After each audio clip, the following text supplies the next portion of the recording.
Hello peasants, today's video is going to be short, like your career. Let's talk about change.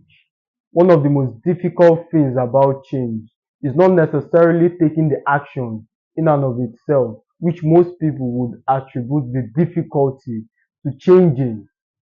But one of the difficult things about change is the ability to not conform to the previous version of you when you meet old friends. This is the most difficult thing I have had to undergo in my own personal experience. Obviously, anyone who listens to me speak would come to the conclusion I'm a very intelligent man. He has a very beautiful mind. There is something, perhaps I cannot place my finger upon it, but there is something different about this young man. It's true for me. It can also be true for you. But that's beyond the scope of tonight's discourse. The point I'm trying to highlight is when I would see old friends or people who knew the past version of me, the urge to portray myself that way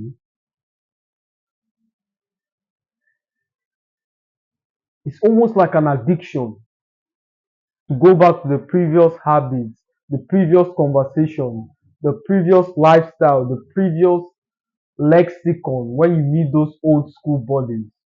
And anybody who has delved very hard into personal development would concede that this is one of the most difficult things. This is one of the most difficult parts in your life. More than the motivation, more than the discipline, more than the effort needed to achieve your long desired goal. This is one of the hardest parts of transformation. The ability to stand aloof, the ability to be laughed at, the ability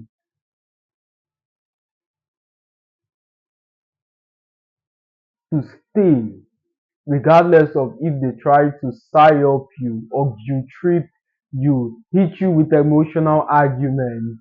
Oh, you've changed, or you think you're better than us, or just trying as much as possible to pull you down the second class street.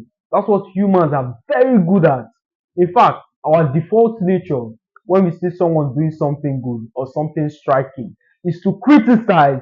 Our default nature is to try and pull that person down, especially if it's a friend. And it sounds counterintuitive because as friends, you're supposed to uphold each other, you're supposed to try and build. The reality of things, that thought pattern is something that should be consciously created. Envy is our natural default. Greed is our natural default. That's why when we see virtues that are opposite of aforementioned, is something that is prized by society. Why? Because this world, unfortunately, is cohabitated by wickedness. This world is founded upon wickedness. Wickedness, evil, thrives upon the earth. If a farmer doesn't plant over time, what goes on his weed? Exactly. If you see a well manicured garden, something tells you that the gardener has been here, that it's impossible for something good to happen without deliberate effort. That's the point I'm trying to drive home. So when you see yourself being envious or your natural default to tear down someone's dream, do not fight it. Do not try and blame yourself. Understand this is your default. You can now begin a conscious effort to eradicate that wrong desire completely. Let me tell you a story. I remember in high school, there was this guy. I can't recall his name, and I would not say his name because I clearly can. Photographic memory, whatever. Very resourceful man. He built a motor car, remote control motor car with carton and bottle covers connected with broom. So basically, the materials were out of carton and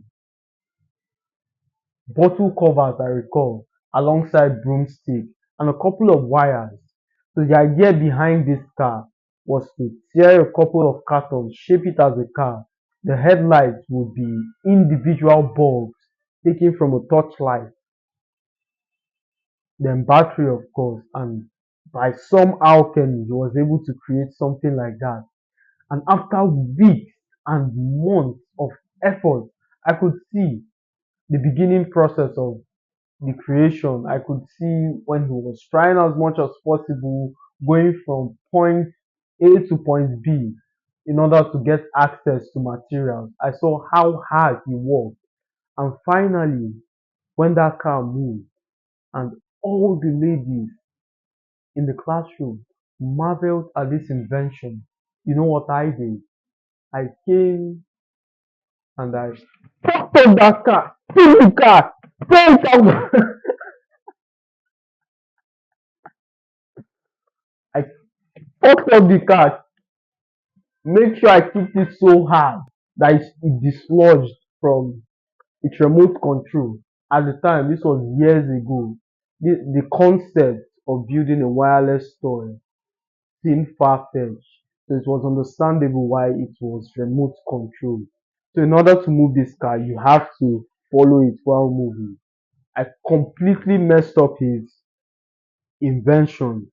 Now, when I think about it and I ask myself, in retrospect, why did you do this? I did it because it's something any man would do. No man likes the idea of some other guy getting women as a consequence of his God given talent or something that came natural. That's why short men detest guys with height. It pisses them off. It looks as though they were robbed. But every single person who is very honest with himself would agree with me. So, friends, the conclusion of today's video, what was the point?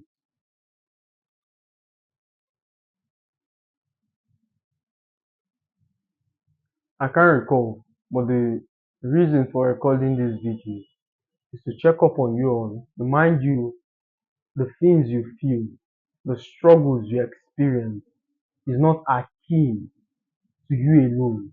This is the prerequisite to greatness. And I wish I had some multi-millionaire who would sit and address certain issues.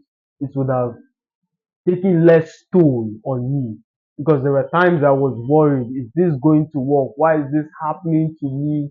If someone was to come along and say, look, my friend, every single thing you are experiencing is a consequence of the path chosen to tread, is the arduous journey towards success that presents these obstacles.